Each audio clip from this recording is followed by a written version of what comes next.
Hey there. I guess you heard news online about Comcast, aka Xfinity M being the largest cable TV provider in the USA, allegedly dropping Cartoon Network sometime next month. Well, I, Sam Valentino, private toon detective, am here to shed some light on the subject for you all.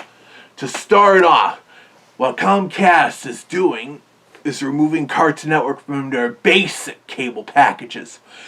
It will still be available on the bigger, high-tier package offering from Comcast, the more sports and entertainment package.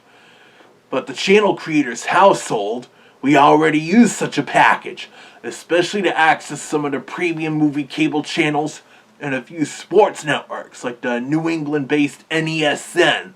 But that's besides the point. In a way, I could see some logic in this. From what I remember, most of the Comcast providers never carried Boomerang. That, coupled with Comcast being the most popular cable provider in the USA, was a big contributor to why a huge percentage of the country's population never got Boomerang, especially in the early to mid-2000s when that channel was in its prime and Cartoon Network was going downhill. Someone I know kept saying if enough people wanted Boomerang, those Comcast providers would add it. Well, the problem was, lots of people did want Boomerang, but said providers wouldn't listen to them. And now the main Cartoon Network is on the chopping block for the basic tier packages. In addition to the Boomerang thing, like I said, Cartoon Network's viewership has been on a steady decline for some time now, mostly for older people. It especially doesn't help that for a good chunk of the 2010s, they were constantly showing that inane Teen Titans Go. Heck, I remember with the rapid decline of older pre-1990s content on Cartoon Network that began with the City era, the old Tom and Jerry shorts remained for a long time, after a while being the only classic cartoons left on the channel, alongside the older pre-1990s Scooby-Doo shows being sporadically aired. But Tom and Jerry hasn't regularly aired on Cartoon Network since 2016. Which was also at the time they stopped regularly airing the classic Looney Tunes after bringing them back in 2011. Also, they could make more room for mindless Teen Titans Go airings. And then things got worse with the Warner Bros. Discovery merger. Looking at the current schedules, they still do air Teen Titans Go and The Amazing World of Gumball way too much. And some reruns of certain programming they aired in the last decade, like Adventure Time and Regular Show and Steven Universe. They do also show the Flash animated Tom and Jerry show, and some reruns of the Looney Tunes show sitcom and Wabbit, aka New Looney Tunes. And they also rotate in some Scooby-Doo shows from the past to the late 2010s, complete with the original Scooby-Doo Where Are You looking pretty rough, as I've talked about previously. This suggests they're pretty much on autopilot by now, just using whatever masters are easily accessible without updating anything. Although when they showed the Scooby-Doo and Scrappy-Doo stuff a while back, they used the newer high-definition remasters, to my surprise. And as I've also said before, they recently did away with the Acme Night Sunday movie block and the Checkered Pass and Toonami Rewind throwback blocks done in conjunction with Adult Swim. But while in a way it does seem kind of like Cartoon Network's on life support, other people in that business are saying they still plan to air some new shows on it in the foreseeable future. But I'll believe it when I see it. Anyways, the point is, Comcast isn't completely dropping Cartoon Network altogether. They're just restricting it to a premium high-tier package. But again, cable TV seems to have been dying for some time now, with the rising of streaming services leading to more cord cutters, if you will.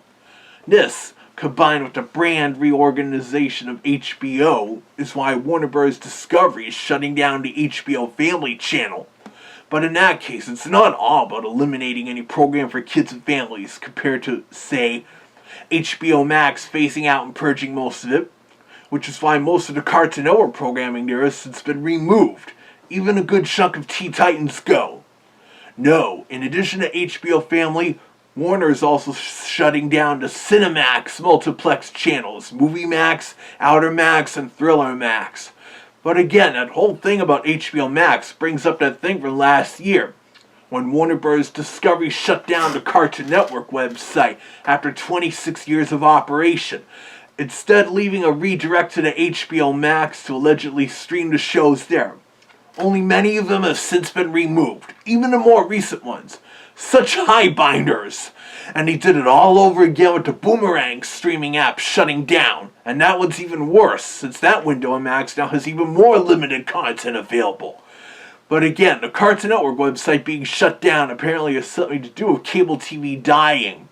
But apparently the premium streaming bubble has also burst, since I've also talked about similar hardships and purging Disney Plus and Paramount Plus went through, but nowhere as bad as what HBO Max had been doing. And yes, I'm aware after being just called Max for 2 years, they reverted back to the name HBO Max as part of capitalizing on that brand, hence the removal of shows and movies aimed at kids and families. But like I said, Warner Bros. Discovery is aware in a way that today's kids still watch Cartoon Network, being their most popular network aimed at children, more so than Boomerang or Discovery Family or the soon-to-be no more HBO Family. This is why Cartoon Network Studios is still active in producing new content. Yes, that studio still exists. They're just now in a new building and are sharing with Warner Bros. Animation and the newer feature animation group, having moved in there a couple years ago as part of the Warner Bros. Discovery reorganizing. But until that split within the Warner Bros. Discovery company happens, this is what we've got right now, with Cartoon Network leaving Comcast's basic cable tier in a month and moving to a higher tier package. But of course, there are older people nowadays who often couldn't care less for Cartoon Network, especially with the constant Teen Titans Go airings, and they're finding MeTV Toons a lot more interesting to watch, as they have a really broad variety of programs from the 1930s to the early 2010s, compared to when Cartoon Network abandoned such a great variety of classic contemporary program when their city era began 21 years ago. And look at them now. But I guess that wraps up my findings on this subject. But as always, keep watching this channel to hear what else I find out or whatever Zach Wolf and the others have to show.